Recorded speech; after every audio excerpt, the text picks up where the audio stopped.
नमस्कार, S news मध्ये आपले स्वागत। सविस्तर बातम्या पाहण्यापूर्वी पाहूयात आजच्या ठळक घडामोडी। कोल्हापुरात पकडलेल्या बिबट्याची वनविभाग घेत आहे विशेष काळजी। वनविभागाच्या मुख्य कार्यालयाकडून परवानगी मिळाल्यानंतर बिबट्याला सोडलं जाणार नैसर्गिक अधिवासात। कोल्हापूर जिल्हाधिकारी कार्यालयातील भूसंपादन विभागातला कंत्राटी कर्मचारी लाचलुचपतच्या जाळ्यात। भूसंपादनाचा मोबदला मंजूर करण्यासाठी मागितली होती लाच।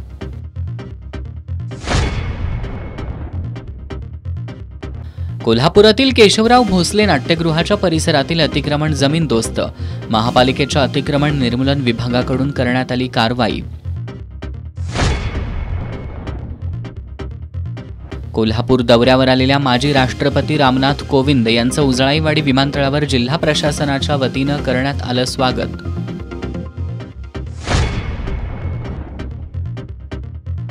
आणि सर्व विधी महाविद्यालयात 100 पॅटर्नमधील अनुत्तीर्ण विद्यार्थ्यांना 1 वर्ष मुदतवाढ मिळण्याची भारतीय कम्युनिस्ट पक्षासह विद्यार्थ्यांची मागणी।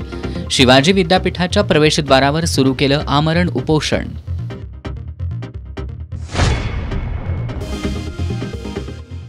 हे आहे GTPL SPN डिजिटल नेटवर्क आणि आपण पाहत आहात चॅनल एस।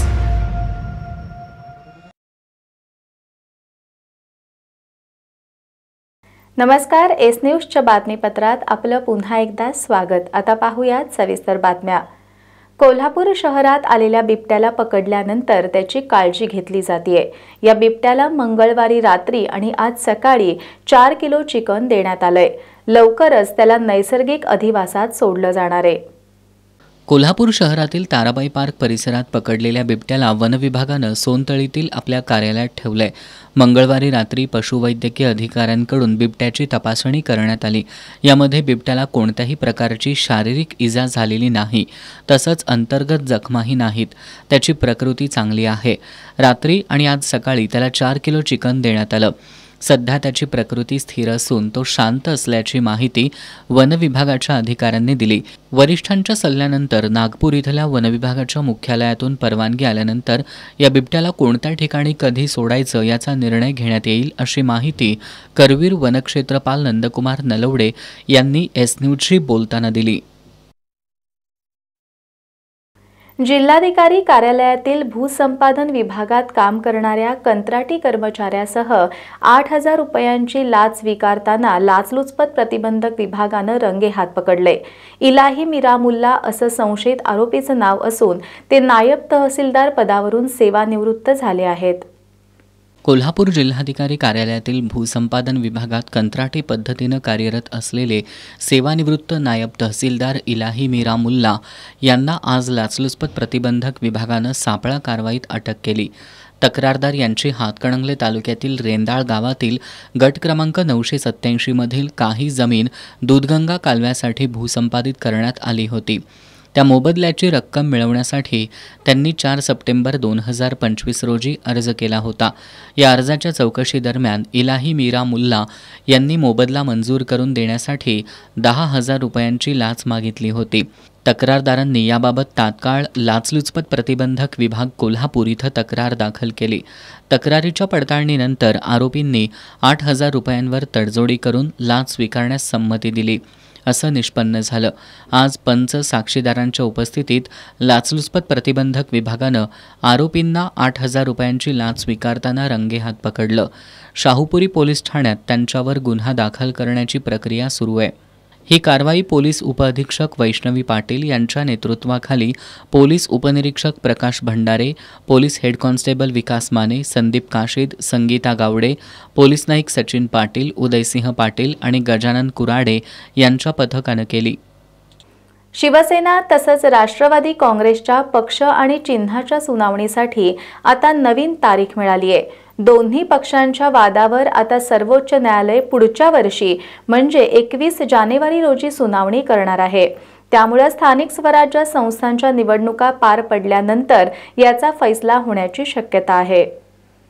जून 2022 मध्ये एकनाथ शिंदे यांनी बंड करून 40 आमदारांसह उद्धव ठाकरेंच्या सरकारमधून ते बाहेर पडले. त्यानंतर शिंदेंच्या नेतृत्वात बंडखोर आमदारांनी शिवसेना पक्ष आणि चिन्हावर दावा केला. निवडणूक आयोगानंही शिंदेंच्या बाजूनं कौल दिला. त्यामुळे उद्धव ठाकरेंना मशाल चिन्ह घ्यावं लागलं. मात्र हा संपूर्ण वाद सर्वोच्च न्यायालयापर्यंत पोहोचला. आज न्यायमूर्ती सूर्यकांत आणि जयमाल्या बागची यांच्या खंडपीठासमोर याचिका सूचीबद्ध करण्यात आली. यावेळी अजित पवार यांच्या राष्ट्रवादी यांना अधिकृत चिन्ह देण्याच्या निवडणूक आयोगाच्या निर्णयाविरुद्ध शरद पवार यांच्या राष्ट्रवादी काँग्रेस यांनी दाखल केलेल्या याचिकेवर विचार करण्यासही खंडपीठानं सहमती दर्शवली. शिवसेना आणि राष्ट्रवादी काँग्रेस पक्षाच्या चिन्हवाद प्रकरणांमधील कायदेशीर मुद्दे समान आणि एकमेकांवर अवलंबून असल्याचं निरीक्षण न्यायालयानं नोंदवलंय. या प्रकरणी 21 जानेवारी रोजी सकाळी 11:30 वाजता हा मुद्दा घेतला जाणार असून न्यायमूर्ती सूर्यकांत यांनी न्यायालयाच्या प्रमुखांना 22 जानेवारी रोजी कोणतेही महत्त्वाचे विषय पोस्ट करू नयेत असे निर्देश दिलेत. कोल्हापुरात चुटकी वाजवून भूतबाधा काढणाऱ्या आणि करणी करणाऱ्या मांत्रिकांचे व्हिडिओ समोर आलेत. लहान मुलं, महिला आणि नागरिकांवर जादू टोण्यासह करणी केली जात असल्याचं या व्हिडिओमध्ये दिसत आहे. अनेक लोक मांत्रिक आणि भोंदू बाबांच्या जाळ्यात अडकलेत. पुरोगामी जिल्हा म्हणून ओळखल्या जाणाऱ्या कोल्हापूर जिल्ह्यात अनेक ठिकाणी भोंदूगिरी आणि करणीचे प्रकार सुरू आहेत. चुटकी वाजवून भूतबाधा करणी करणाऱ्या तांत्रिक मांत्रिकांचे व्हिडिओ सोशल मीडियावर व्हायरल होत आहेत. स्मशानभूमीत चुटकी वाजवून अघोरी पूजा करणं, भूत काढणं, करणी करणं यासह अघोरी प्रकार कोल्हापुरात होत असल्याचं समोर आलंय.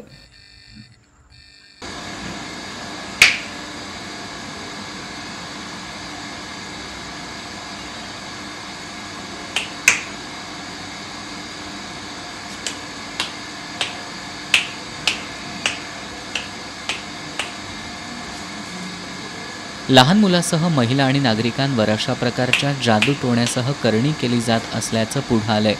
अनेक लोक मांत्रिक आणि भोंदू बाबाच्या जाळ्यात अडकलेत. त्यामुळे जादू टोण्याच्या नावाखाली लोकांची फसवणूक करणाऱ्या अशा भोंदू बाबांवर कारवाईची गरज आहे. कोल्हापुरातील संगीत सूर्य केशवराव भोसले नाट्यगृहाच्या परिसरातील महापालिकेच्या मालकीचे गाळे अतिक्रमण निर्मूलन विभागानं जमीनदोस्त केलेत. न्यायालयाच्या आदेशानुसार ही कारवाई करण्यात आल्याची माहिती महानगरपालिकेच्या सहाय्यक आयुक्त स्वाती दुधाने यांनी दिली आहे. कोल्हापुरातील संगीत सूर्य केशवराव भोसले नाट्यगृहाच्या परिसरात अनेक वर्षांपूर्वी महापालिकेच्या मालकीचे 14 गाळे उभारण्यात आले होते. या गाळ्यांमुळे नाट्यगृहाचा परिसर संकुचित झाला होता. तसंच सुरक्षेचा प्रश्न देखील निर्माण झाला होता. नाट्यगृहाच्या सुरक्षेसाठी आणि भविष्यातील विकासासाठी या अतिक्रमणावर कारवाई करण्याचा निर्णय महापालिकेनं घेतला. संबंधित गाळेधारकांना महापालिकेनं नोटीस बजावली होती. मात्र त्यांनी न्यायालयाचा दरवाजा ठोठावला होता. न्यायालयाच्या आदेशानुसार आज सकाळी महापालिकेच्या अतिक्रमण विभागानं कारवाई करत सर्व गाळे जमीनदोस्त करून परिसर मोकळा केला. दरम्यान न्यायालयाच्या आदेशानुसार नाट्यगृह परिसरातील सर्व अतिक्रमणं हटवण्यात आल्याचं सहाय्यक आयुक्त स्वाती दुधाणे आणि अतिक्रमण निर्मूलन विभागाचे अधीक्षक विलास साळोखे यांनी सांगितलं.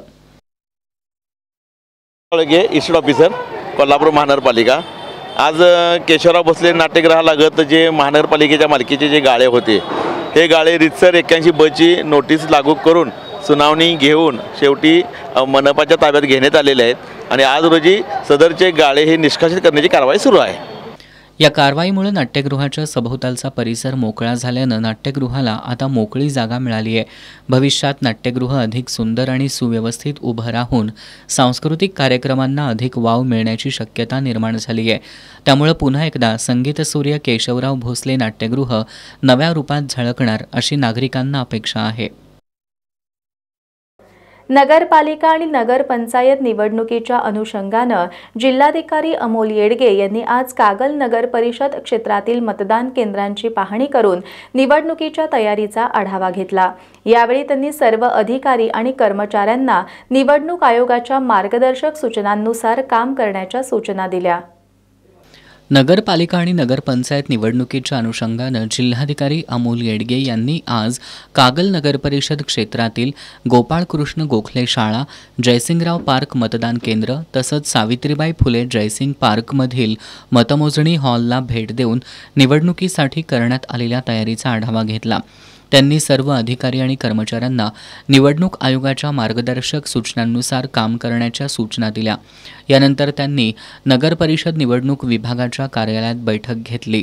नगरपरिषद हद्दीतील सर्व मतदान केंद्र अद्ययावत करावीत, स्ट्रॉंग रूमची सुरक्षा आणि तांत्रिक बाबींची पूर्ण तपासणी करावी, निवडणूक प्रक्रिया पूर्णपणे पारदर्शक राहील याची दक्षता घ्यावी, सर्व लोकप्रतिनिधी आणि कर्मचारी यांना प्रक्रियेत सहभागी करून घ्यावे, मतदार यादीतील मयत दुबार नावं तातडीनं दुरुस्त करावीत आदी सूचना त्यांनी दिल्या. यावेळी जिल्हा सह आयुक्त नागेंद्र मुतकेकर, निवडणूक निर्णय अधिकारी अमर वाकडे, मुख्याधिकारी आणि सहाय्यक निवडणूक निर्णय अधिकारी अजय पाटणकर आदी उपस्थित होते. मानवी वस्तीत वन्यजीवांचा वावर चिंतेचा विषय बनतोय. त्यामुळे वन्य प्राणी आणि मनुष्य असा संघर्ष निर्माण होतोय. वन्यजीव मानवी वस्तीत येण्याची अनेक कारणं आहेत. याविषयी वन्यजीव अभ्यासक नील गोगटे आणि वन्यजीव अभ्यासात सुहास वाईंकर यांच्याशी संवाद साधलाय आमचे प्रतिनिधी इक्बाल रेठरेकर यांनी. कोल्हापूर शहराच्या मध्यवस्तीमध्ये काल बिबट्याचं दर्शन घडलं आणि बिबट्याने अनेकांच्यावर हल्ला देखील केला. मात्र मुळातच हे वन्य प्राणी शहरामध्ये का येतात असा सवाल मात्र या निमित्ताने उपस्थित होते. आणि यासाठीच माझ्यासोबत बोलण्यासाठी वन्यजीव अभ्यासक डॉक्टर नील गोगटे आहेत. त्याचबरोबर सुहास वाईंकर सर देखील आहेत जे वन्यजीवांचा ते अभ्यास करतात. मुळातच असे वन्य प्राणी शहरामध्ये येण्याचं प्रमाण वाढलेलं आहे आणि काल बिबट्या या ठिकाणी कोल्हापूरमध्ये आला. त्याचबरोबर गगनबावड्यामध्ये देखील बिबट्या दिसून आला. असे हे वन्यजीव जे शहरामध्ये येतात ते मानवी वस्तीमध्ये बहुतांशी ठिकाणी जातात. ह्या घटना का घडतात या संदर्भात आपण त्यांच्याशी बोलणार आहोत. काय सांगा? सर्वप्रथम मी हे सांगेन की हा बिबट्या आपल्या इच्छेने काय शहरात आला नव्हता. हा भरकटला होता कारण ही त्यांची एक प्राकृतिक आपण म्हणतो नॅचरल बिहेवियर आहे. ते जेव्हा आपल्या अधिवासातून मोठे होऊन हा म्हणजे खूप वयस्कर असा मोठा दिसत नाही, लहान अजून दिसतंय आणि डिस्पर्सल आम्ही म्हणतो तो तसा झालेला आहे. त्यामुळे जेव्हा ते आपल्या अधिवासातून बाहेर पडतात नवीन अधिवासाच्या शोधामध्ये तेव्हा असं कुठेतरी ते मानवी वस्तीच्या जवळपास येतात आणि नकळत जेव्हा त्यांना हे म्हणजे दुसरा पर्याय शोधायला त्यांना वेळ मिळत नाही तेव्हा आपण या अशा सिच्युएशनमध्ये पोचतो. तर सगळ्यात आधी मला हे सांगायचं की अशी जर कधी व्यवस्था झाली आहे, अशी सिच्युएशन आपल्यासमोर आली तर सर्वात आधी तिथे लॉ अँड ऑर्डरची सिच्युएशन तुम्हाला मेंटेन करायला लागेल. तो कंप्लीट एरिया कॉर्डन ऑफ केला पाहिजे जेणेकरून ते जनावर आणखीन बिथरणार नाही.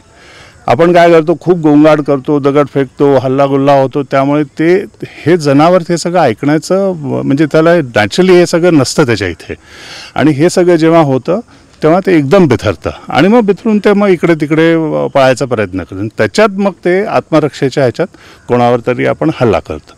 तर तसं न होता आपल्याला हे जर आपण लॉ अँड ऑर्डर मेंटेन केला आणि तिथे शांतता ठेवली तर पहिलं म्हणजे जे वनविभाग आहे त्याच्या कर्मचाऱ्यांना व्यवस्थित एक आखणी करता येईल की आता ह्याचं काय होईल, तो कुठे जाऊ शकतो, कुठल्या दिशेने आपल्याला जाळ्या लावायला लागतील किंवा त्याला डार्ट करायचं असेल तर डार्ट करण्यासाठी आपल्याला कुठल्या पोझिशननी कसं अँगलने करायला लागेल ही सगळी आखणी करायला त्यांना वेळ मिळेल आणि आपण एक व्यवस्थितपणे त्या जनावराला रेस्क्यू करून त्याच्या अधिवासात परत सोडू शकू. एकूणच मग हे अशी वन्यजीव जे आहेत ते शहरात येण्याचं प्रमाण का वाढत आहे, काय वाटतं याबद्दल? शहरात येण्याचं प्रमाण वाढते म्हणजे कसं आहे की ह्याच्या आधी देखील जनावरं येत जात असतील. दोन गोष्टी आहेत. आता एक तर त्यांचं जे प्राकृतिक अधिवास आहे ते खूप कमी होत चाललं आहे. त्यामुळे त्यांची जी पॉप्युलेशन आहे, त्यांची संख्या जी आहे ती जशी जशी वाढते तसं त्यांना म्हणजे त्यांचं आपण म्हटलं राधानगरी किंवा जे संरक्षित क्षेत्र आहेत त्याच्या बाहेर जर त्यांना कुठे जंगल बघायचं जायला की जिथे ते आपलं जीवन व्यतीत करू शकतात तसं उरलं नाही. कारण तिथे आपण बघायला गेलं तर शेती आहे, झुडपी जंगलं सगळी हळूहळू गायब व्हायला लागलीत. त्यामुळे मग त्यांना हळूहळू लांब जायला लागतं. मग अशा परिस्थितीमध्ये ते मानवी वस्तीच्या आसपास येतात. हा कोल्हापुरात शहरात हे येणं म्हणजे खूपच आश्चर्यजनक गोष्ट आहे. पण अशा गोष्टी ह्या रेग्युलर आहेत म्हणजे. आणि सध्या काय आपल्याकडे मोबाईल्स आहेत किंवा काय म्हणतो ना आपण डॉक्युमेंटेशन करण्यासाठीचे आपल्याकडे संसाधनं खूप वाढली आहेत. त्यामुळे अशा काही गोष्टी झाल्या की भराभर त्याचा प्रचार होतो आणि लगेच म्हणजे कानाकोपऱ्यातून सगळे लोक जाऊन तिथे पोचतात. म्हणजे एकूणच गोंगाट होतं हे ठीक आहे, मात्र जे काल रेस्क्यू करण्यात आलं काल बिबट्याला ते योग्य होतं म्हणायचं का? नाही, ज्या प्रकाराने झालं ते डेफिनेटली म्हणजे जे प्रोटोकॉल आहे ज्या पद्धतीने त्याला रेस्क्यू केला पाहिजे तो तसा त्या हिशोबाने ते बरोबर नव्हतं. पण आता परिस्थिती बघायला लागेल की काय तिथे तेवढा वनविभागाला तेवढा वेळ दिला गेला का, त्यांच्यासाठी तशी परिस्थिती पोलीस प्रशासनाकडनं किंवा दुसऱ्या व्यवस्थापनाकडनं तशी तयार करून देण्यात आली का, पब्लिकला कंट्रोल केलं का. पब्लिक कंट्रोल करत नाही तोपर्यंत काय करणार हो. एक 10, 15, 20 जण विभागाचे असले नाही ऐकणार कोणी त्यांना. त्यामुळे शेवटी मग असंच होतं की फिजिकल कॅप्चर म्हणतात त्याला, की जेव्हा तुम्ही अँटीडोट त्याला सिडेट करून जेव्हा तुम्ही धरू शकत नाही मग तेव्हा हे लोक असंच फिजिकल कॅप्चर करतात. आणि फिजिकल कॅप्चरमध्ये जनावरालाही धोका आहे आणि त्याहून जास्त माणसांना धोका आहे. कारण कुठे कोणाला कसा पंजा लागेल किंवा जनावर ते दाबल्यावर कुठे काय त्याला इंटरनल डॅमेज होईल काही सांगता येत नाही. त्यामुळे त्याचा मृत्यू होऊ शकतो. माझ्यासोबत बोलण्यासाठी सुहास वाईंकर पण आहेत जे वन्यजीव अभ्यासक आहेत. फक्त बिबटेच शहराकडे येत नाही तर गवे देखील येतात. मग वन अधिवास त्यांचा कमी झालेला आहे, पिण्यासाठी पाणी नसते प्राण्यांना, म्हणून एक असे वन्य प्राणी शहराकडे येतात. गेल्या 3-4 वर्षाचा आपण अभ्यास बघितला तर गवे पण आपल्या ह्याच्यामध्ये गंगावेशपर्यंत म्हणजे पंचगंगेपर्यंत येऊन गेले. लेपर्डच्या पण बिबट्याच्याही 2 घटना झाल्या. आपण तो जो जिओग्राफिकल टेरिन बघितलं, भौगोलिक अधिवास बघितला तर शिये भुये त्यानंतर सादळे मादळे पन्हाळा ज्योतिबा हा ॲडजॉनिंग एरिया म्हणूया आपण, हा बिबट्यासाठी एक उत्कृष्ट अधिवास आहे. गेल्या कित्येक पिढ्यांपासून बिबटे तिथं आहेत. तर हा कुठून आला आणि कसा आला हा एक वेगळा संशोधनाचा विषय होऊ शकतो. पण तो मानवी वस्तीवर आल्यानंतर त्याला काही भारत पाकिस्तान भारत चीन अशा बाँड्रीज नाहीत. पण जसा नॉक्टर्नल बिहेवियर म्हणजे निशाचर असल्यामुळे तो भरकटून इकडे येण्याची शक्यता नाकारता येत नाही.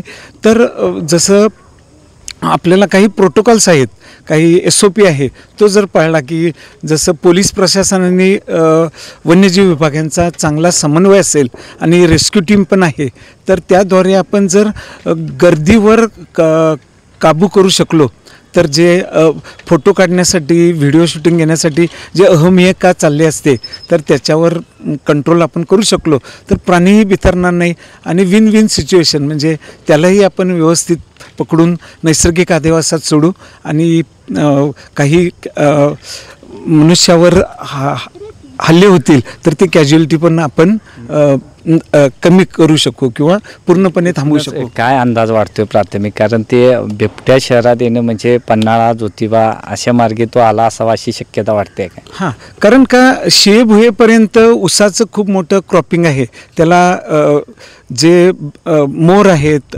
लांडोर आहेत, तदनंतर रानडुक्कर किंवा छोट्या कोंबड्या वगैरे मानवी वस्तीमधले जे काही स्ट्रे डॉग्स वगैरे असतील तर तो ऑपॉर्च्युनिस्टिक प्राणी आहे आणि त्याला घोस्ट ऑफ द फॉरेस्ट पण म्हटलं जातं. त्यामुळे जिथे त्याचा प्रेबेस पण खूप भक्ष्य पण खूप छोटंही त्याला चालू शकतं. त्यामुळे तो हायली ॲडॅप्टिव्ह आहे. तर आपल्याला काही आल्यानंतर काही निश्चित एक मार्गदर्शक संहिता ठरवून हे केलं तर भविष्यामध्ये पण अशा गोष्टी आपण संयमपणे सांभाळू शकू. एकूणच वन्य जे प्राणी आहेत ते शहरामध्ये येण्याचं त्यांचं प्रमाण वाढते. बिबट्याच असं नाही तर गौरेडे देखील शहरामध्ये येत्याला अनेक घटना आपण पाहतोय. मात्र वन्यजीवांचा अधिवास त्यांचा कुठंतरी कमी होते आणि आपल्या मनुष्यांचं कुठंतरी त्यांच्या अधिवासामध्ये अतिक्रमण होते का हा प्रश्न देखील तितकाच महत्त्वाचा आहे. एस न्यूजसाठी कॅमेरामॅन अभिजित पाटीलसह इक्बाल रेटरेकर. पर्यटनाचं आकर्षण असणाऱ्या राधानगरीतील दाजीपूरसह वाड्या वस्त्यांमध्ये विजेचा लपंडाव सुरू आहे. घनदाट जंगलाचा परिसर असूनही विजेचा पुरवठा खंडित होतोय. वीज खंडित झाल्यानं ग्रामस्थांनी महावितरणशी संपर्क साधूनही त्यांचे कर्मचारी वेळेत येत नाहीत. त्यामुळे स्थानिक नागरिकांसह व्यावसायिक त्रस्त झालेत. राधानगरी शहर हे पर्यटनाचं शहर म्हणून ओळखलं जातं. पर्यटनाच्या दृष्टीनं हे शहर महत्त्वाचं असल्यानं या ठिकाणी अत्यावश्यक सुविधा मिळणं गरजेचं आहे. मात्र राधानगरीतील दाजीपूरसह वाड्या वस्त्यांमध्ये वीज पुरवठा वारंवार खंडित होतोय. आजूबाजूला घनदाट जंगलाचा परिसर असल्यानं आणि त्यात वीज पुरवठा खंडित झाल्यानं नागरिकांमध्ये भीतीचं वातावरण निर्माण झालंय. दाजीपूरसह वाड्या वस्त्यांमध्ये महावितरणचा एकही कर्मचारी राहत नाही. या परिसरातील वीज पुरवठा खंडित झाल्यास दुरुस्तीसाठी नागरिकांना 1 ते 2 दिवसाची वाट पाहावी लागते. त्यात महावितरणचे कर्मचारी वेळेत येत नसल्यानं नागरिकांसह व्यावसायिक त्रस्त झालेत. पर्यटकांची या भागात नेहमी वर्दळ असते. मात्र वीज पुरवठा सुरळीत नसल्यानं व्यावसायिकांसह स्थानिक नागरिकांचं मोठं नुकसान होत आहे. यासाठी महावितरणकडून एखादा कर्मचारी या भागात राहण्यासाठी पाठवावा अशी मागणी ग्रामपंचायत सदस्या प्रिया पाटील आणि व्यावसायिक बाबूराव पाटील यांनी केली आहे. या परिसरामध्ये आम्हाला लाईटची गैरसोय आहे. दररोज 1-4 दिवस लाईट असली तर 1-2-4 दिवस लाईट म्हणजे रोज रात्री जाते, सकाळी दुसऱ्या दिवशी दुपारपर्यंत येत नाही. आम्ही फोन केला तर ते आमच्याकडे लक्ष पण व्यवस्थित देत नाही. आता रोजचा 1-2 दिवसांनी लाईट गेली की आज फॉल्ट आहे, उद्या फॉल्ट आहे. आमची एवढीच इच्छा की त्यांनी इथे स्टाफला इथे ठेवावं आणि आमच्या धंद्यावर परिणाम होतोय. आमचं नुकसान होते बऱ्यापैकी लाईट नसल्यामुळे. माझी इथे बिअर शॉप आहे, तर मी ऐन धंद्याच्या वेळेला लाईट नसली की माझी बिअर वगैरे कुलिंग होत नाही आणि मला गिराकाला रिकाम परत पाठवावं लागतंय. अशा वेळेला बरंचसं माझं नुकसान होतंय आणि अशा वेळेला वायरमॅनला फोन वगैरे केलं तर काही लक्ष देत नाहीत आपल्याकडे आणि ते लक्ष देऊन जरासा लाईटीकडे लक्ष देऊन चांगल्या प्रकारे व्यवस्था करावी लोकांची. दाजीपूर अभयारण्य परिसरात शेतीनंतर पर्यटन हाच स्थानिकांचा उत्पन्नाचा स्रोत आहे. मात्र महावितरणच्या या चुकीच्या कार्यपद्धतीमुळे व्यावसायिकांचं मोठ्या प्रमाणात नुकसान होत आहे.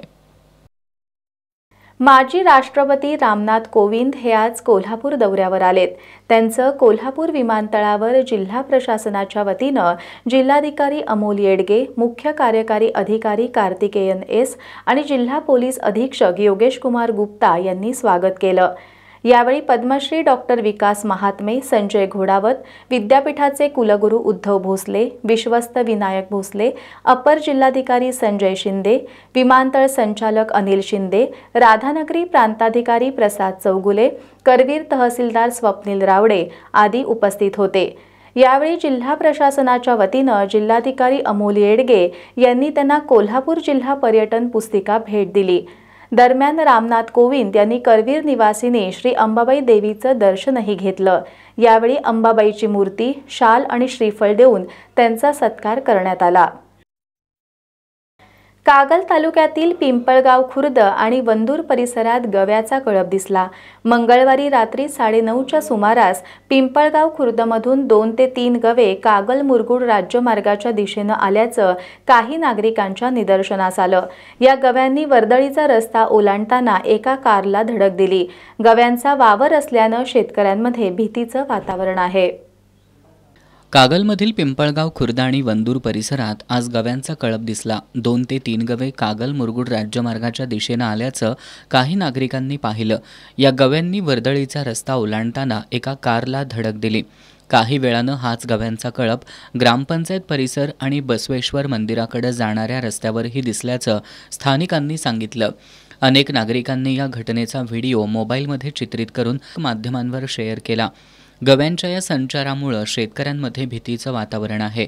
वनविभागानं तातडीनं लक्ष घालून या गव्यांचा शोध घेऊन योग्य बंदोबस्त करावा अशी मागणी केली जातीये. नगरपंचायत आणि नगरपालिका निवडणुकीसाठी अर्ज दाखल करण्याची प्रक्रिया सुरू झाली आहे. पन्हाळा नगर परिषद निवडणुकीच्या अर्ज दाखल करण्याचा आजचा 3रा दिवस होता. मात्र आज कुणीही अर्ज दाखल केलेला नाही. पन्हाळा नगर परिषदेवर एकहाती जनसुराज्य शक्ती पक्षाची सत्ता आहे. त्यामुळे या निवडणुकीसाठी या पक्षाकडे इच्छुकांची मोठी गर्दी झाली आहे. बंडखोरीचे ढग देखील या पक्षावर बरसण्याची शक्यता वर्तवली जाते. तर विरोधात मोकाशी आणि भोसले गटाकडूनही निवडणुकीची तयारी करण्यात आली आहे. पन्हाळा नगर परिषदेसाठी 20 नगरसेवक आणि थेट जनतेतून नगराध्यक्षपद निवडण्यात येणार असल्यानं इच्छुकांची भाऊ गर्दी झाली आहे. नगराध्यक्षपद हे सर्वसाधारण महिलेसाठी आरक्षित झाल्यानं अनेकांनी निवडणुकीच्या बोहल्यावर चढण्याची तयारी केल्यानं इच्छुकांची संख्या जास्त आहे. नगराध्यक्षपदासाठी जनसुराज्य विरुद्ध भोसले आणि मोकाशी गटात लढत होण्याचे संकेत मिळत आहेत. मागील निवडणुकीत मोकाशी आणि भोसले गट वेगवेगळे लढल्यानं दोघांनाही त्याचा फटका बसला. त्यामुळे यावेळी हे दोन्ही गट एकत्रित येऊन जनसुराज्याच्या विरोधात मूठ बांधणार की पुन्हा तिरंगी लढत होणार याकडे सर्वांचं लक्ष लागून राहिलंय. पन्हाळा नगरपरिषद निवडणुकीचा अर्ज दाखल करण्याचा आजचा 3रा दिवस होता. मात्र गेल्या 3 दिवसांपासून एकही अर्ज दाखल झाला नसल्यामुळं आज तरी कोण अर्ज दाखल करणार याची उत्सुकता लागली होती. आजच्या 3ऱ्या दिवशीही एकही अर्ज दाखल झाला नसल्यानं गुरुवारचा शुभ मुहूर्त साधत अर्ज कोण आणि कोणत्या गटाकडून दाखल करणार हे पाहणं महत्त्वाचं आहे. गेल्या काही वर्षांपासून वन्यजीव वनाबाहेर पडल्यानं शेतकऱ्यांचं मोठ्या प्रमाणात नुकसान झालंय. वन्य प्राण्यांनी हल्ला केल्यानं अनेक शेतकऱ्यांनी आपला जीव सुद्धा गमावलाय. बिबट्या गवे भरवस्तीत शिरल्याच्या अनेक घटना घडल्यात. याचाच अर्थ वन्य प्राण्यांचा वावर सध्या मानवी वस्तीकडे वाढत चाललाय. राधानगरी वन्यजीव कार्यालयाच्या परिसरात गेल्यानंतर वन्यजीव प्रशासनाची कार्यपद्धती कशा पद्धतीनं चालते हे आपल्याला समजतं. नागरी वस्तीत ही स्थिती असेल तर 351.16 चौरस किलोमीटर क्षेत्र असणाऱ्या राधानगरी अभयारण्याची काय स्थिती असेल असा प्रश्न सध्या निर्माण होतोय. या परिस्थितीचा आढावा घेतलाय आमचे प्रतिनिधी नामदेव कुसाळे यांनी. गेली काही वर्ष वन्यजीव आणि मानवी संघर्ष आपल्याला पाहायला मिळत आहे. वन्यजीव हे वनाबाहेर येऊन शेतीचं तर नुकसान करतच आहेत, त्याचबरोबर अनेक शेतकऱ्यांना वन्य प्राण्यांच्या हल्ल्यात जीव गमवावा लागलेला आहे. काल परवाचीच गोष्ट, बिबट्याने कोल्हापूर शहरामध्ये प्रवेश केला आणि त्या ठिकाणी मोठी दहशत निर्माण केली. असे वन्य प्राणी हे वनाबाहेर का येतात याची उकल होण्याची आज खरंच गरज आहे. आज आपण उभे आहोत राधानगरी वन्यजीव कार्यालयाबाहेर. राधानगरी वन्यजीव कार्यालयाच्या बाहेर आल्यानंतर इथं आपल्याला एक नामफलक पाहायला मिळतोय. आपण पाहू शकताय या नामफलकावरती महाराष्ट्रातील प्रथम अभयारण्य राधानगरी अभयारण्य याची स्थापना इथं दिलेलं आहे 1958. तसेच हे जागतिक वारसा स्थळ म्हणून 2012 साली घोषित झालेलं आहे. इथं जे अभयारण्याचे क्षेत्रफळ दिलेलं आहे ते 351.16 चौरस मीटर इतकं इथं लिहिलेलं आहे. परंतु वास्तविक पाहिलं तर या अभयारण्याचे क्षेत्रफळ हे 351.16 चौरस किलोमीटर इतकं आहे. परंतु इथल्या ज्या प्रशासनानं इथं ही मोठी चूक केलेली आहे, ही चूक हे गेले अनेक दिवस इथं हा नामफलक पाहायला मिळतोय. नेमकं इथल्या प्रशासनाला या अभयारण्याचं क्षेत्रफळ माहीत नाही की हे त्यांना हे मुद्दा म्हणून करायचं आहे किंवा यांना कोणत्याही प्रकारचे गांभीर्य नसल्याचं आपल्याला दिसून येतं आहे. नेमकं याविषयी आजच्या या ग्राउंड रिपोर्टमधून जे वन्य प्राणी आणि मानवी संघर्ष होत आहे या पाठीमागं वन्यजीवचे काही जबाबदारी आहेत का हे आणि इतर काही आपण जाणून घेणार. वन्यजीव कार्यालयाच्या आवारात आल्यानंतर आपण कशा प्रकारे दुरावस्था इथं आहे हे आपण पाहू शकताय.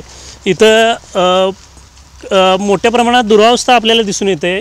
या ठिकाणी जे गवारेड्याची किंवा प्राण्यांची माहिती दिलेली आहे त्याच्या ज्या फरशा आहेत त्या फरशासुद्धा फुटलेल्या आहेत. त्याचबरोबर इथं काही मोठ्या प्रमाणात अस्ताव्यस्तता अशी दिसून येते आहे.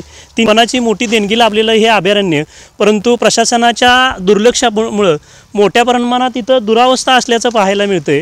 नागरी अभयारण्यामध्ये 35 प्रकारचे वन्यप्राणी, 235 प्रकारचे पक्षीवर्गीय पक्षी आणि 1800 वनस्पती आढळतात. या 1800 वनस्पतीमध्ये 300 प्रकारच्या औषधी वनस्पती आहेत.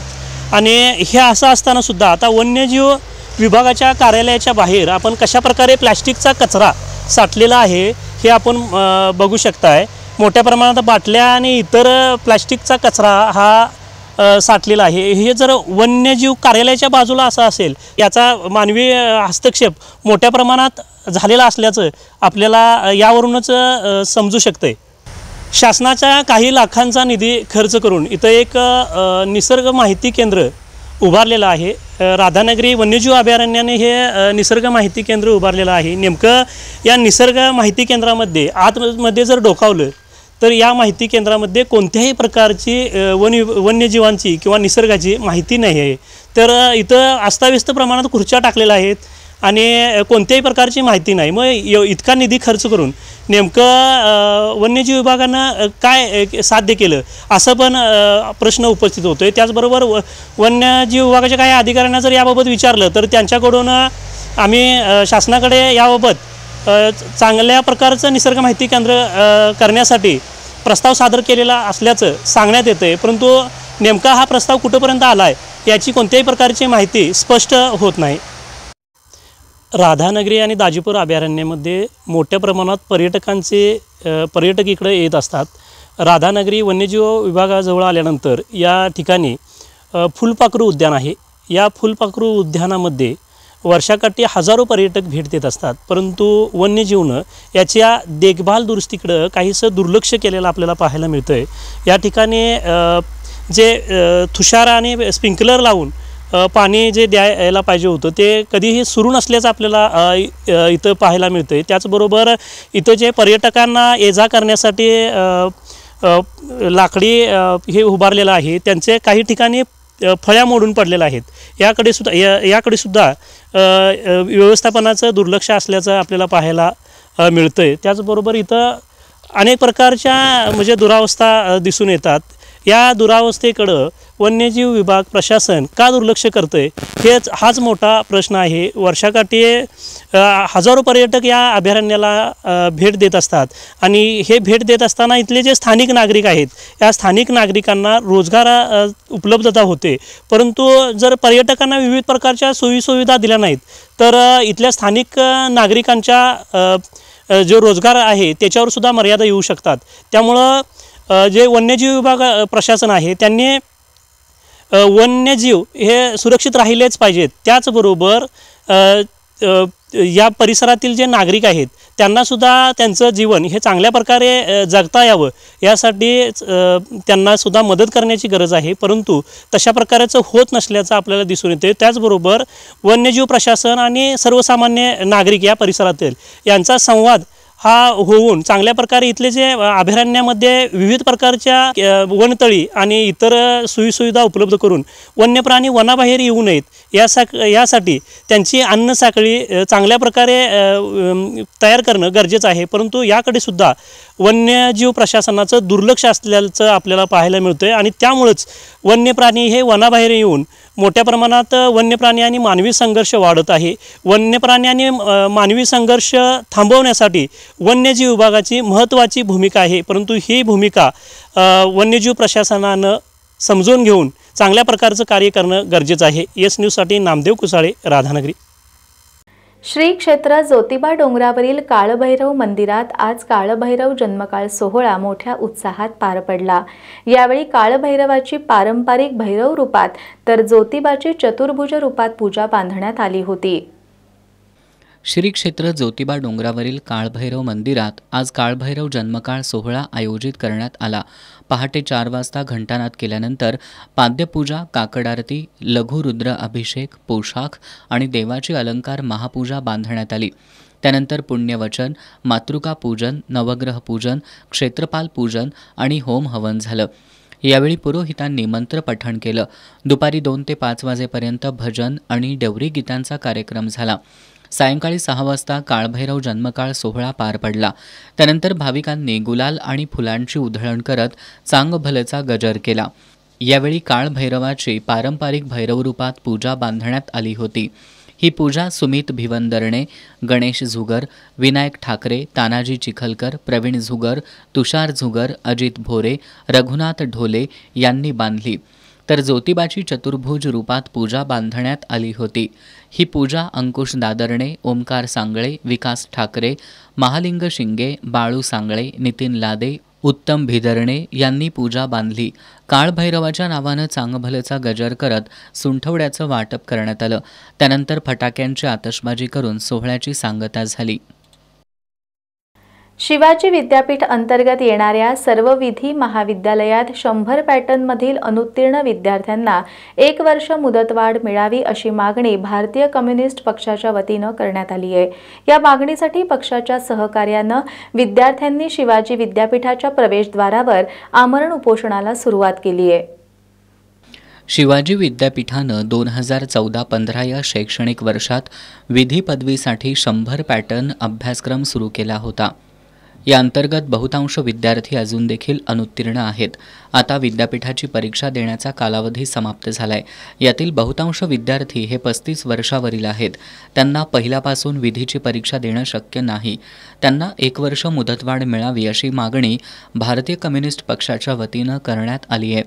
या मागणीसाठी पक्षाच्या सहकार्यानं विद्यार्थ्यांनी शिवाजी विद्यापीठाच्या प्रवेशद्वारावर आमरण उपोषणाला सुरुवात केली आहे.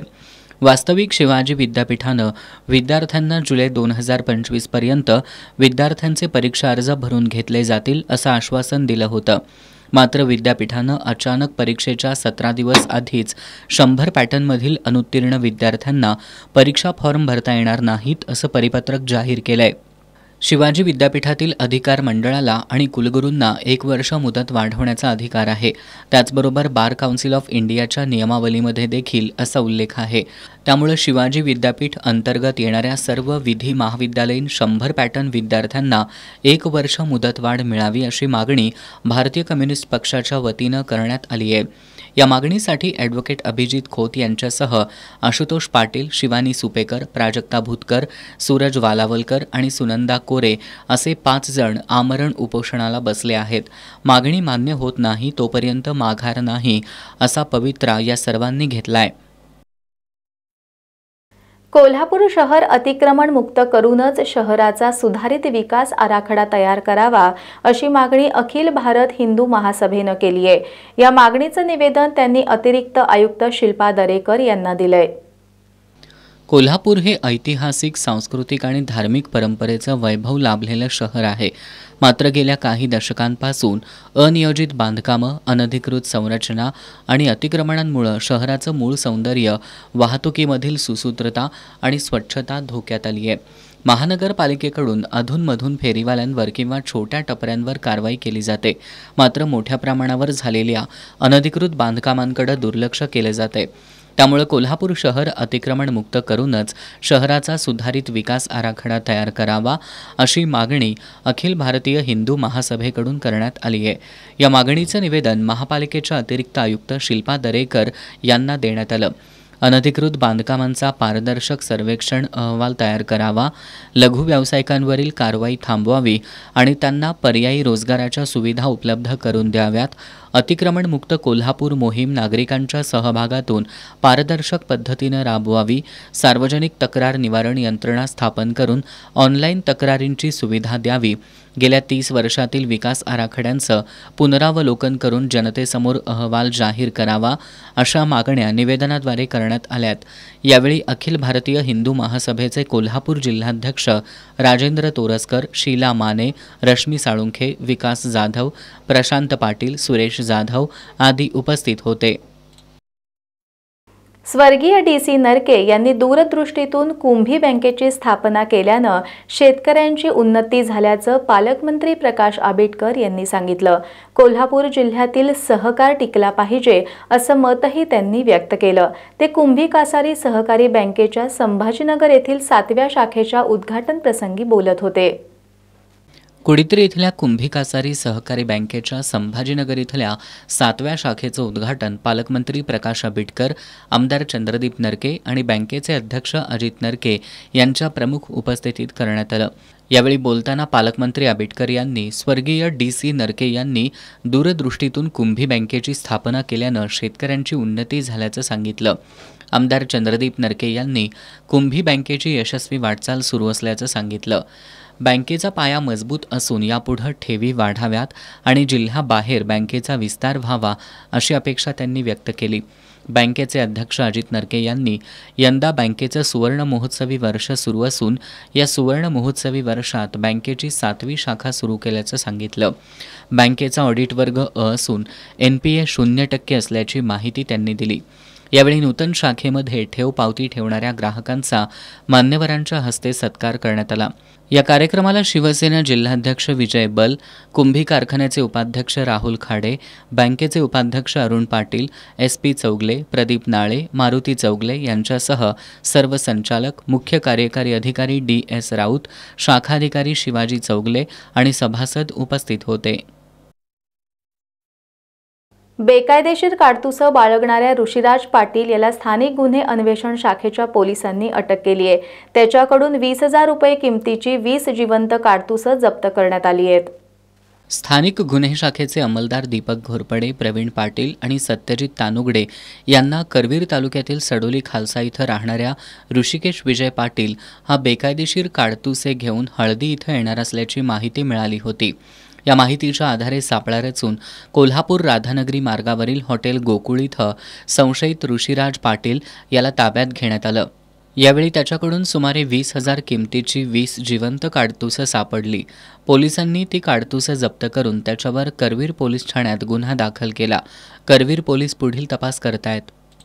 इंटॅक कोल्हापूर चॅप्टर आणि पुण्यातील नयनतारा फाउंडेशन यांच्या वतीनं कोल्हापुरात वारसा फेरीचं आयोजन करण्यात आलं होतं. या अंतर्गत कोल्हापुरातील भवानी मंडप परिसरातील ऐतिहासिक वास्तूंची माहिती देण्यात आली. यामध्ये कॉलेज ऑफ आर्किटेक्चर कोल्हापूरच्या 100हून अधिक विद्यार्थ्यांचा सहभाग होता. इंटक कोल्हापूर चॅप्टर आणि पुण्यातील नयनतारा फाउंडेशन यांच्या वतीनं ऐतिहासिक वारसा स्थळांची माहिती मिळावी आणि त्यांचं महत्त्व कळावं या उद्देशानं कोल्हापुरात वारसा फेरीचं आयोजन करण्यात आलं होतं. यावेळी महानगरपालिका आयुक्त के मंजुलक्ष्मी यांची प्रमुख उपस्थिती होती. यामध्ये कॉलेज ऑफ आर्किटेक्चरमधील विद्यार्थ्यांचा सहभाग होता. याचं प्रास्ताविक हेरिटेज कॉन्झर्वेशन कमिटीच्या अध्यक्षा अमरजा निंबाळकर यांनी केलं. यामध्ये त्यांनी या वारसा फेरीचं महत्त्व अधोरेखित केलं. अंबाबाई मंदिराच्या पूर्व दरवाजापासून ते भवानी मंडप परिसरात ही फेरी काढण्यात आली. यामध्ये मंदिर रचना आणि मूर्तिशास्त्र अभ्यासक उमाकांत राणिंगा यांनी भागातील मंदिरं आणि वास्तू यांच्याविषयी माहिती दिली. करवीर नगरीला पूर्वी शिवालय, ब्रह्मालय अशी 6 नावं होती. हे शिवक्षेत्र म्हणून प्राचीन काळात प्रसिद्ध असल्याचा उल्लेख करवीर महात्म्यामध्ये आढळतो. भवानी मंडपाविषयी सांगताना हे मंडप राजघराण्यातील राजकन्येच्या विवाहासाठी निर्माण केल्याचं त्यांनी सांगितलं. याचं नाव हे राजघराण्याचे कुलदैवत भवानी देवीच्या नावावरून ठेवण्यात आल्याची माहिती त्यांनी दिली. यावेळी शिवराज दांगट, प्रियांका गीते आदी मान्यवरांसह 100हून अधिक कॉलेज ऑफ आर्किटेक्चरचे विद्यार्थी सहभागी झाले होते. कुस्ती पंढरी म्हणून ओळख असणाऱ्या कागल तालुक्यातील बानगेमधील राजवर्धन रवींद्र पाटील याने शालेय कुस्ती स्पर्धेत आपली घोडदौड कायम ठेवली आहे. रायगड जिल्ह्यातील खोपोलीत पार पडलेल्या राज्यस्तरीय 17 वर्षाखालील कुस्ती स्पर्धेत त्यानं 92 किलो वजन गटात सुवर्ण पदक पटकावलं असून त्याची गोरखपूर इथं होणाऱ्या राष्ट्रीय कुस्ती स्पर्धेसाठी निवड झाली आहे. रायगड जिल्ह्यातील खोपोलीत पार पडलेल्या राज्यस्तरीय 17 वर्षाखालील कुस्ती स्पर्धेत कागल तालुक्यातील बानगे इथल्या राजवर्धन रवींद्र पाटील यानं 92 किलो वजन गटात सुवर्णपदक पटकावलं. त्याची गोरखपूर इथं होणाऱ्या राष्ट्रीय कुस्ती स्पर्धेसाठी निवड झाली आहे. राजवर्धन हा बानगेमधील जयभवानी तालमीत सराव करत असून बिद्री इथल्या मौनी विद्यापीठात तो शिक्षण घेतोय. त्याला उपमहाराष्ट्र केसरी रवींद्र पाटील, वस्ताद तुकाराम चोपडे, भाऊसाहेब सावंत, वैभव तेली यांचं मार्गदर्शन तर बिद्रीचे अध्यक्ष KP पाटील यांच्यासह सर्व शिक्षकांचं प्रोत्साहन लाभलं. या स्पर्धेत जयभवानी तालमीच्या सई बेलके हिनं 69 किलो गटात रौप्य पदक तर स्वप्नील सुतार यानं 110 किलो गटात कांस्य पदक पटकावलं. या यशाबद्दल सर्वांचं अभिनंदन होतंय. कसबा पावड्यातील राजर्षी शाहू विद्यामंदिर शाळा क्रमांक 11 मध्ये परसबाग कार्यशाळा आयोजित करण्यात आली होती. या कार्यशाळेत परसबागेची रचना आणि हवामानानुसार भाज्यांची लागवड, भाज्यांची विविधता, देशी वाण, कमी पाण्यात लागणाऱ्या भाज्या, सेंद्रिय परसबाग, सिंचन पद्धतीचा वापर आदींविषयीची माहिती देण्यात आली. कसबा पावड्यातील राजर्षी शाहू विद्यामंदिर शाळा क्रमांक 11 मध्ये परसबाग कार्यशाळा आयोजित करण्यात आली होती. या कार्यशाळेत विद्यार्थ्यांनी उत्स्फूर्तपणे सहभाग घेतला। शाळेचे केंद्र मुख्याध्यापक डॉक्टर अजित कुमार पाटील यांनी परसबागेचा उद्देश सांगितला। परसबागेची रचना आणि हवामानानुसार भाज्यांची लागवड, भाज्यांची विविधता, देशी वाण, कमी पाण्यात लागणाऱ्या भाज्या, सेंद्रिय परसबाग, सिंचन पद्धतीचा वापर आदी विषयी कार्यशाळेत माहिती देण्यात आली। या कार्यशाळेच्या माध्यमातून परसबागेत तुळस, कांदापात, वांगे, कोथिंबीर, मेथी, कढीपत्ता, मिरची, भोपळा, दोडके, गवारी, टोमॅटो, बटाटे यांची लागवड करण्यात आली आहे। विद्यार्थी आणि शिक्षकांनी मिळून याची लागवड केली असून याची देखभाल विद्यार्थी करणार आहेत। शैक्षणिक पर्यवेक्षक चंद्रकांत कुंभार यांच्या हस्ते परसबागेसाठी सहकार्य करणाऱ्या विद्यार्थी पालकांचा सत्कार करण्यात आला। याप्रसंगी उत्तम कुंभार, उत्तम पाटील, आर.जी. कीर्तीकर, अमित पोटकुले, तमेजा मुजावर, विद्या पाटील, दीपाली यादव यांच्यासह शिक्षक, पालक आदी उपस्थित होते। जयसिंगपूर नगरपालिका निवडणुकीत आम्ही महायुतीसोबत निवडणूक लढवत आहोत, आमदार राजेंद्र पाटील यड्रावकर यांनी ही माहिती दिली। शिरोळ तालुक्यातील जयसिंगपूर नगरपालिका निवडणुकीच्या पार्श्वभूमीवर यड्रावकर चेंबर इथं महायुतीची बैठक संपन्न झाली। या बैठकीत जयसिंगपूर नगरपालिका निवडणूक महायुतीसोबत लढणार असल्याचं आमदार डॉक्टर राजेंद्र पाटील यड्रावकर यांनी सांगितलं। शहराच्या विकासावरच आम्ही 2 तारखेपर्यंत बोलू आणि शहराच्या विकासावरच बोलून आम्ही आमची मतं मागू, एवढं तुम्हाला ह्या निमित्तानं सांगतो। त्यासाठी म्हणून तुमच्या सगळ्यांचं सहकार्य, आता ह्या ठिकाणी भारतीय जनता पार्टीची ही बोलले, पराग पाटील साहेब आहेत, शिवसेनेचे आहेत, सगळेच हे आम्ही सगळे लोक आहेत, बजरंग कामकर आहेत, ताराने आघाडीचे, हे सगळेच आम्ही एकत्रित बसून आम्ही एक राजश्री शाहू विकास आघाडीच्या झेंड्याखाली एकत्रित आम्ही सगळे सीट उभा करतो। कोण मला प्रश्न, काही लोकांना प्रश्न पडला असेल तुमचं किती यांचं किती, आमच्या सगळ्यांची मिळून 27च्या 27 हे सगळे उमेदवार हे भारतीय जनता पार्टीचे आहेत, 27च्या 27 उमेदवार हे राष्ट्रवादीचे आहेत, 27च्या 27 उमेदवार शिवसेनेचे आहेत, 27च्या 27 उमेदवार ताराने आघाडीचे आहेत, 27च्या 27 उमेदवार शाहू आघाडीचे आहेत। ही सगळ्यांची आमची एकत्रितपणानं मोठ आहे। इथं मीपणा आमच्या ह्या आघाडीमध्ये नाही, इथं आम्हीपणा हा सगळ्यांना एकत्रितपणानं घेऊन जायची आमची भूमिका आहे आणि ती आम्ही निवडणूक यशस्वी करून 2 तारखेला गुलाल हा आमच्या अंगावर पडेल असा आम्हाला विश्वास आहे। यावेळी बोलताना भाजपचे सावकार मादनाईक यांनी जयसिंगपूर पालिकेत महायुती म्हणून 26 जागा आणि नगराध्यक्ष अशा जागा लढवणार असल्याचं सांगितलं। आम्ही महायुती म्हणून एकत्र लढवत आहे। कुरुंदवाड नगरपालिका असेल आणि जयसिंगपूर आज एकत्रपणानं 26 जागा आम्ही एकत्र बसून सगळ्यांनी निर्णय घेतलेला आहे आणि महायुती म्हणून आम्ही आज घटक पक्ष, कारण वर केंद्रात आणि राज्यात सत्ता आपली महायुती एकत्र आहे आणि त्या पद्धतीनं आम्ही आज नगरपालिकेचा आम्ही वर जे निर्णय झाला, निवडणूक लढवताना कुठल्या पद्धतीनं लढवायचा हा निर्णय तिथं झाला आणि त्यावेळी सांगितलं आम्हाला की स्थानिक स्वराज्य संस्थांना जिथं काय परिस्थिती असेल त्याप्रमाणे लढवण्याचं आव्हान सीएम साहेबांनी सांगितलं, त्याप्रमाणे आम्ही आज जी परिस्थिती स्थानिक त्या पद्धतीनं आम्ही आज महायुती म्हणून सर्व जागा एकत्रपणानं लढवत आहे। भाजपचे मिलिंद भिडे यांनी नगरपालिका निवडणुकीत महायुतीला मोठं यश मिळणार असल्याचा विश्वास व्यक्त केला। यावेळी ताराराणीचे बजरंग खामकर, शिवसेना शिंदे गटाचे पराग पाटील, शीतल गतारे, माजी नगराध्यक्ष संजय पाटील यड्रावकर, असलम फरास, मिलिंद साखरपे, अभिजित भांदिगरे, शैलेश अडके, सागर मादनाईक, सुनील पाटील मजलेकर, दादा पाटील चिंचवाडकर, रमेश यळगुडकर, संभाजी मोरे, सचिन मोटे आदी उपस्थित होते। करवीर निवासिनी श्री अंबाबाई देवीच्या दक्षिणायन किरणोत्सवाच्या पारंपरिक 4थ्या आणि वैज्ञानिक अभ्यासासाठीच्या 6व्या दिवशी मावळतीची किरणं देवीच्या हातातील म्हाळुंगापर्यंत पोहोचली। आजही किरणांच्या कमी तीव्रतेमुळे किरणोत्सवामध्ये अडथळा आला। करवीर निवासिनी श्री अंबाबाईचा दक्षिणायन किरणोत्सव सोहळ्याचा पारंपरिक 4थ्या आणि वैज्ञानिक अभ्यासासाठीचा 6वा दिवस होता। आज सायंकाळी 5:05 कमी तीव्रतेच्या किरणांनी महाद्वार दरवाजातून प्रवेश केला। 5:07 गरुड मंडप, गणेश मंडप, कासव चौकात प्रवेश केला. त्यानंतर 5:33 पितळी उंबरा, चांदीचा उंबरा असा प्रवास करत 5:43 मावळतीची सूर्यकिरणं देवीच्या हातातील म्हाळुंगाच्या फळापर्यंत पोहोचली. त्यामुळं आजही पूर्ण क्षमतेनं किरणोत्सव झाला नाही. यावेळी देवीची काकड आरती करण्यात आली. या आरतीसाठी जिल्हाधिकारी अमोल येडगे उपस्थित होते. किरणोत्सव पाहण्यासाठी मोठ्या संख्येनं भाविक आले होते. मात्र किरणोत्सव पूर्ण क्षमतेनं न झाल्यानं भाविकांची निराशा झाली. महापालिकेच्या निष्काळजीपणामुळं आणि काही अधिकाऱ्यांच्या संगनमतामुळं कोल्हापूर शहरातील ओपन जिम साहित्याची अक्षरशः दुर्दशा झाल्याचं चित्र समोर आलंय. तर दुसरीकडे शहरातील चांदणी चौकातील शेनाजी तन्नाजी विद्यालयाच्या प्रांगणात आणि नेहरू हायस्कूल मैदानावर सुमारे 500 मीटरच्या अंतरावर 3 ओपन जिम बसवण्यात आल्यात. आश्चर्य म्हणजे या तिन्ही जिमपैकी एकही जिम सध्या वापरात नाही. जुन्या साहित्याची प्रचंड दुरावस्था झाली आहे, तर नव्याने आलेलं साहित्य चक्क कचरा कोंडाळ्यात आहे. मुळात साहित्याचा वापर होत नसताना वारंवार ओपन जिम सुरू करण्याचा अट्टहास कशासाठी असा सवाल हिंदुत्ववादी कार्यकर्त्यांनी केलाय. यावेळी त्यांनी लाखो रुपयांचा निधी हडपल्याचा आरोप करत याची चौकशी करून जबाबदार अधिकाऱ्यांवर कारवाई करावी अशी मागणी केली आहे. कोल्हापूर शहरातील अनेक ठिकाणी बसवलेली जिम उपकरणं गंजलेली, मोडकळीला आलेली किंवा अयोग्य ठिकाणी बसवलेली दिसून येत आहेत.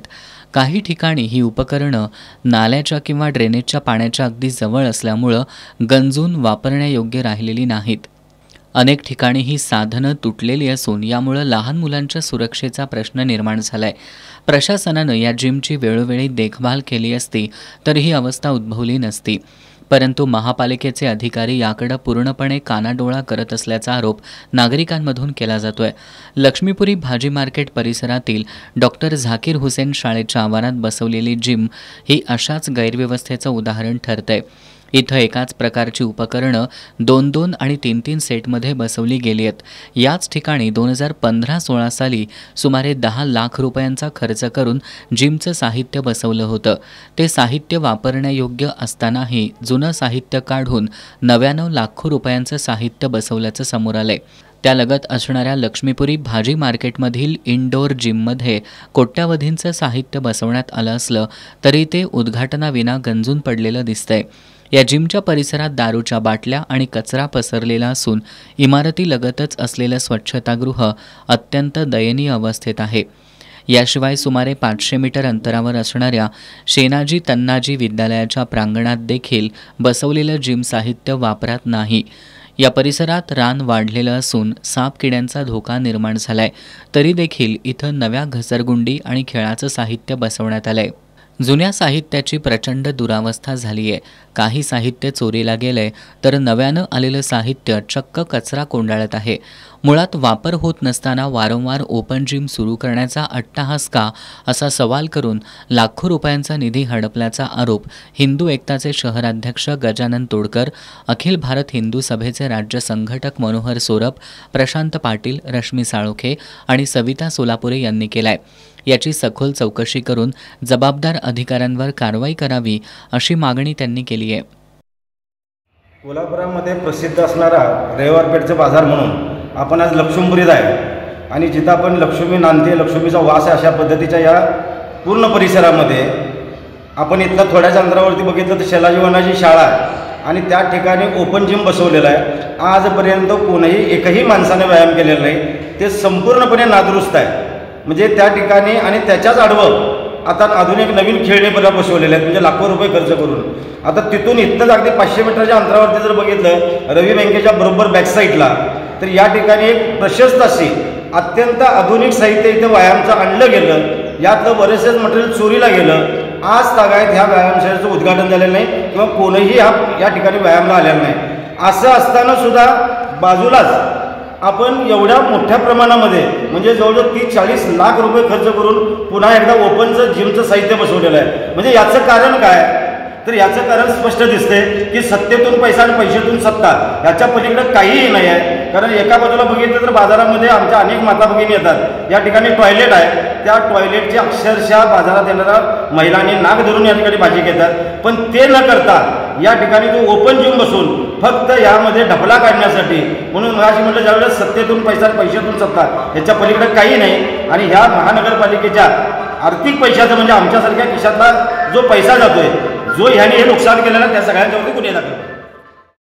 कोल्हापुरात विकासाच्या नावाखाली ओपन जिम बसवलेत, पण वापरकर्ते नाहीत, देखभाल नाही आणि पारदर्शकता तर दूरच.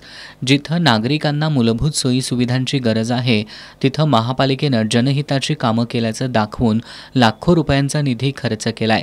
मात्र गंजलेलं साहित्य, ओस पडलेली उद्यानं आणि वाया गेलेला जनतेचा पैसा असं चित्र दिसून येतंय. यावर आता कुणीतरी अंकुश ठेवण्याची गरज निर्माण झाली आहे. बातमीपत्रात शेवटी पुन्हा एकदा एक नजर आजच्या ठळक घडामोडींवर. कोल्हापुरात पकडलेल्या बिबट्याची वनविभाग घेतोय विशेष काळजी. वनविभागाच्या मुख्य कार्यालयाकडून परवानगी मिळाल्यानंतर बिबट्याला सोडलं जाणार नैसर्गिक अधिवासात. कोल्हापूर जिल्हाधिकारी कार्यालयातील भूसंपादन विभागातला कंत्राटी कर्मचारी लाचलुचपतच्या जाळ्यात. भूसंपादनाचा मोबदला मंजूर करण्यासाठी मागितली होती लाच.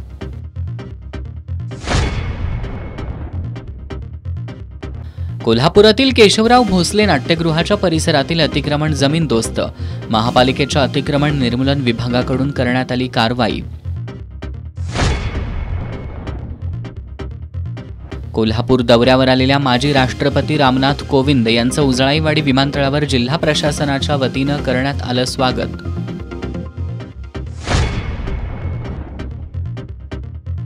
आणि सर्व विधी महाविद्यालयात 100 पॅटर्नमधील अनुत्तीर्ण विद्यार्थ्यांना 1 वर्ष मुदतवाढ मिळण्याची भारतीय कम्युनिस्ट पक्षासह विद्यार्थ्यांची मागणी. शिवाजी विद्यापीठाच्या प्रवेशद्वारावर सुरू केलं आमरण उपोषण.